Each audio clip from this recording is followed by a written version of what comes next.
중국의 경제 동향과 투자 소식을 전해드리는 베이징뷰 손일선입니다. 오늘은 국내 투자자들에게 애증의 대상인 중국 빅테크 이야기를 좀 해보려고 합니다. 중국 투자 경력이 좀 있는 분들이라면 아마 빅테크에 얽힌 슬픈 사연들 하나씩은 가지고 계시지 않을까 싶습니다. 중국 투자를 주로 ETF로 하시는 분들이라면 아마 항생테크 ETF 투자하시는 분들 많으실 텐데요. 중국 빅테크나 혁신 기업들을 주로 담고 있는 상품인데 국내에서도 4개 운영사가 관련 상품을 내놓을 정도로 인기가 많습니다. 그런데 이게 정말 애물단지입니다.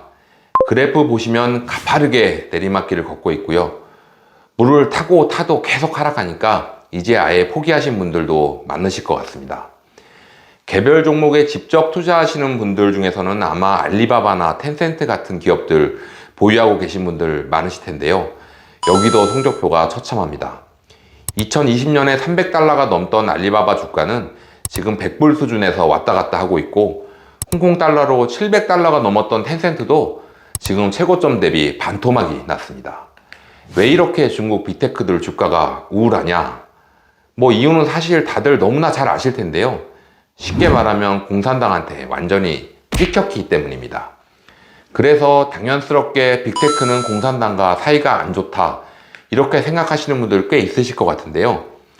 여기서 잠깐 옛날 이야기를 좀 해보면, 한때 중국 공산당은 자국 빅테크 기업들을 매우 애지중지하면서 엄청 자랑스럽게 생각을 했습니다. 이를 상징적으로 보여주는 게 과거 2015년 인민일보 일면 기사인데요. 중국 언론에 대해서 아시는 분들은 다들 잘 아시겠지만 인민일보는 중국에서 가장 권위 있는 신문입니다. 이유는 간단합니다. 중국을 지배하고 있는 공산당이 발행하는 신문이기 때문입니다. 그래서 인민일보를 보면 일면은 주로 시진핑 주석의 발언이나 동정 또는 공산당의 주요 이념이나 목표, 이런 기사들로 채워집니다. 그런 인민일보가 당시 이례적으로 알리바바를 일면 톱 기사로 보도를 했습니다. 일개 기업 기사가 인민일보 일면 톱에 배치되는 건 정말 드문 일입니다. 제가 베이징 특파원으로 일하면서 매일 인민일보 일면을 이렇게 챙겨보는데 최근 1년 넘게 한 번도 이런 개별 기업이 일면 톱에 온 편집을 본 적이 없습니다. 기사를 좀 더 자세히 보시면 시청자 여러분들도 당시 공산당이 알리바바를 얼마나 예뻐했는지 확실하게 좀 느끼실 수가 있는데요. 일단 제목에서부터 애정이 묻어납니다. 100% 중국이 만든 알리바바가 세계의 대문을 두드려 열고 있다, 이렇게 제목을 달았고요. 기사 내용도 보면은 중국 젊은이들이 세운 회사가 구글과 같은 세계적인 기업들과 어깨를 나란히 하고 있다며 알리바바를 한껏 치켜 세웁니다.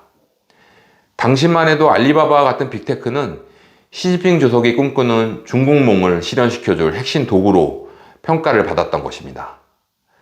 이제 다시 2022년으로 돌아오면 그 사이에 상황이 정말 많이 변했습니다. 이제 빅테크는 공산당의 금돼지가 아니라 때리고 길들이고 규제해야 할 대상으로 전락했습니다. 빅테크의 암흑기가 본격적으로 시작된 건 2020년 11월부터인데요. 그동안 뉴스로 많이 보셨을 테니 간단하게만 살펴보고 지나가도록 하겠습니다. 그해 11월 알리바바의 핀테크 자회사인 엔트그룹 상장이 불과 이틀 앞두고 전격적으로 취소가 됐고요. 알리바바는 반독점 위반으로 3조 원이라는 사상 최대 과징금을 두들겨 맞았습니다. 창업자인 마이는 언론 지면이나 공개석상에서 완전히 자취를 감췄을 뿐 아니라 한때 체포설이 돌기도 할 만큼 위태로운 생활을 해야만 했습니다. 다른 빅테크들도 당국의 칼날을 피해가지는 못했습니다.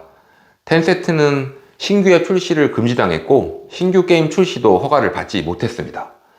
중국판 배달의 민족으로 불리는 메이트와는 배달원 임금과 복지 문제로 당국의 철퇴를 맞았고, 중국 최대 차량 공업체인 디디추싱은 지난해 6월 미국 증시에 화려하게 상장했다가 공산당한테 바로 꾸지람을 듣고 5개월 만에 상장 폐지를 결정하기도 했습니다. 그럼 왜 공산당은 이렇게 180도 빅테크에 대한 태도가 바뀐 걸까요?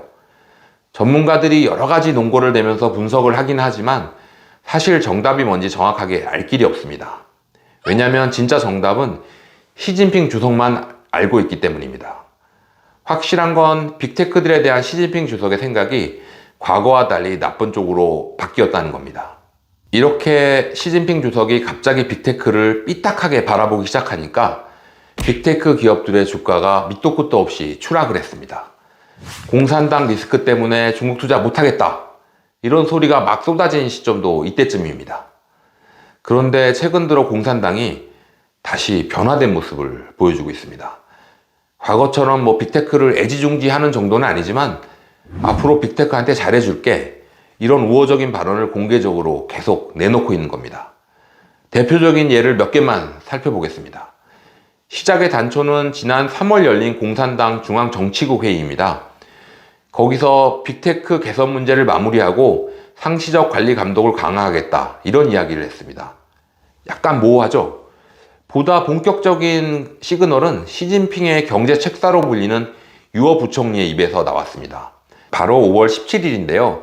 유 부총리는 한 심포지엄에 참석해 플랫폼 경제의 지속적이고 건전한 발전을 지지하겠다, 이렇게 말했습니다. 또 IT 기업의 국내외 자본시장 상장과 발전을 적극 지지하겠다고도 발언했습니다.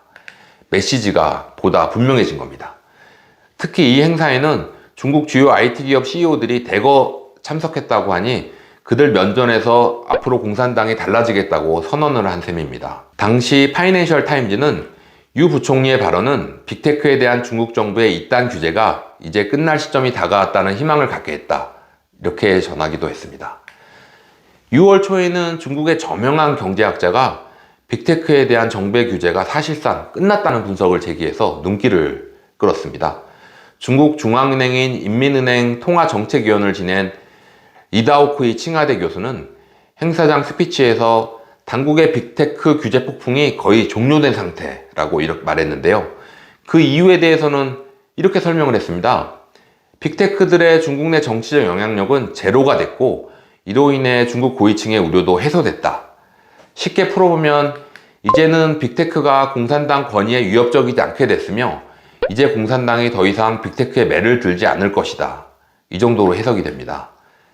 지난 6일에는 중국 IT 정책을 총괄하는 왕즈강 중국 과학기술부장도 한마디 거들었습니다. 중국에서 부장은 우리나라로 치면 부처 장관입니다. 왕 부장은 브리핑에서 IT 산업에 대한 규제 완화 관련 질문을 받자 정부는 격려할 때는 격려한다, 중국은 격려를 더 중시한다, 이렇게 말했습니다. 또 미국 증시에 상장했다는 이유로 공산당한테 미운털이 박혀서 애플리케이션 장터에서 완전히 퇴출당한 디디추싱도 곧 제재가 해제될 것이라는 소식이 나왔습니다. 월스트리트 저널은 최근 중국 당국의 소식통을 인용해서 디디추싱에 대한 중국 규제 당국의 조사가 거의 마무리됐고 이제 곧 신규 가입 금지 조치가 해제될 것이라고 보도했습니다. 한두 개도 아니고 이렇게 많은 그런 빅테크에 대한 우호적이고 긍정적인 소식들이 막 쏟아지는 게 우연은 아닌 것 같습니다. 시진핑 주석이 직접 나서가지고 앞으로 빅테크 규제는 없다, 이렇게 선언을 해주면 제일 좋겠지만 공산당 체면도 있고 하니 아마 이렇게 간접적으로 시장에 시그널을 보내는 게 아닌가 생각됩니다. 가장 돈 냄새에 민감한 자본시장도 이런 변화에 즉각 반응을 하고 있습니다. 공산당의 미운털이 박히면서 중국 빅테크들의 주가 폭락이 시작됐다는 점을 되돌아보면 공산당의 이런 태도 변화는 빅테크 주가의 최고 호재라고 할 수 있을 것 같습니다. 처음에 말씀드린 홍콩 항생테크 지수를 좀 보겠습니다. 타이거 차이나 항생테크 ETF 그래프를 보면 지난 3월 4,000원대로 주저앉았던 주가가 슬금슬금 올라서 8일에는 6,590원까지 올라왔습니다. 중국 빅테크 대표 주자인 알리바바와 텐센트도 최근 주가가 뚜렷한 상승 움직임을 보여주면서 그동안 속이 까맣게 타들어갔던 투자자들에게 희망을 던져주고 있습니다. 글로벌 IB들의 시선 역시 바뀌고 있는데요. 올해 3월 중국 빅테크 기업들에 대해서 투자 불가라고 경고했던 JP모건은 최근 슬그머니 텐센트, 알리바바, 메이투안 등 중국 15개 IT 기업에 대해서 투자 의견을 비중 축소해서 비중 확대로 변경을 했습니다.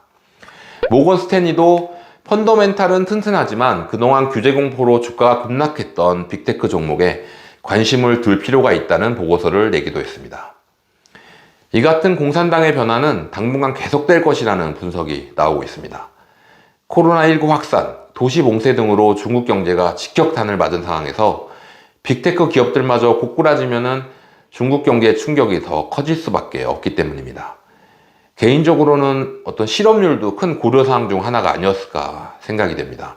중국 정치 시스템을 보면 국민들은 발을 뻗고 누울 집이 있고 일자리가 있다면 공산당의 무소불위 권력에 이의를 제기하지 않겠다고 암묵적으로 동의를 한 그런 구조입니다. 그래서 공산당 지도부가 항상 경제 성장률이나 실업률 등을 유별나게 챙깁니다. 근데 요즘 중국 실업률이 심각한 상황입니다. 4월 수치를 보면 도시 실업률은 2008년 이후 가장 높은 수준이고 특히 청년 실업률은 18.2%까지 치솟았습니다. 특히 올해 중국에선 역대 최대인 1078만 명의 대학 졸업생이 쏟아져 나올 예정입니다. 공산당이 이렇게 다급해질 수밖에 없는 상황인데 이 와중에 중국 젊은이들이 가장 취업하고 싶어하는 빅테크들마저 인력 감축에 나서고 있습니다. 실적이 악화되면서 비용 절감을 위해 인건비 줄이기에 나선 건데요. 알리바바, 텐센트는 최대 15%를 정리해고하겠다고 밝혔고요. 사정이 더 안 좋은 IT 기업들은 30%까지 직원을 줄이고 있는 상황입니다.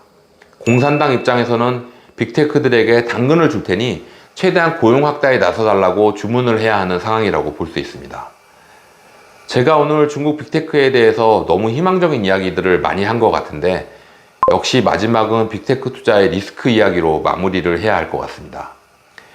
외부 리스크로는 역시 공산당의 변심을 꼽을 수 있을 것 같습니다. 공산당이 언제 내가 빅테크를 예쁘게 봐주겠냐고 했냐 이러면서 다시 규제 폭탄을 쏟아낼 가능성을 배제할 수 없습니다. 저도 답답하지만 중국에 투자하시는 분들이라면 언제든지 이 공산당한테 뒤통수를 맞을 수 있다고 생각하시는 게 마음이 편하실 수도 있을 것 같습니다. 기업 자체 리스크로는 저는 주력 사업들의 고성장 시대가 끝났다는 점을 꼽고 싶습니다. 알리바바의 주력 산업은 전자상거래고 텐센트는 게임과 온라인 광고인데 이런 산업들이 이제 과거처럼 고속성장을 하지 못하고 있습니다. 실적 발표 때마다 상장 이후 가장 낮은 매출 성장률을 기록했다는 뉴스가 나오는 게 다 이런 이유입니다. 결국 중국 빅테크들이 다시 한번 날아오르기 위해서는 새로운 신성장 동력을 확보해야 합니다. 나중에 알리바바나 텐센트 같은 기업을 따로 자세히 분석할 기회가 있으면 살펴보겠지만 알리바바의 경우에는 클라우드와 해외 온라인 쇼핑몰 사업, 텐센트는 메타버스와 핀테크 사업 등에서 가시적인 성과를 입증해야 하는 과제를 안고 있습니다. 투자자분들이라면 실적 발표 때 전체 매출이나 이익만 보시지 마시고 사업부별 실적이나 추세도 한번 자세히 살펴보시면 좋을 것 같습니다. 아무쪼록 중국 빅테크 투자자분들의 계좌가 다시 빨간색으로 바뀌는 그날까지 빅테크 관련 소식을 열심히 챙겨서 전해드리도록 하겠습니다. 오늘도 베이징 뷰 함께 해주신 시청자 여러분 감사합니다. 다음에 더 좋은 콘텐츠로 찾아뵙도록 하겠습니다.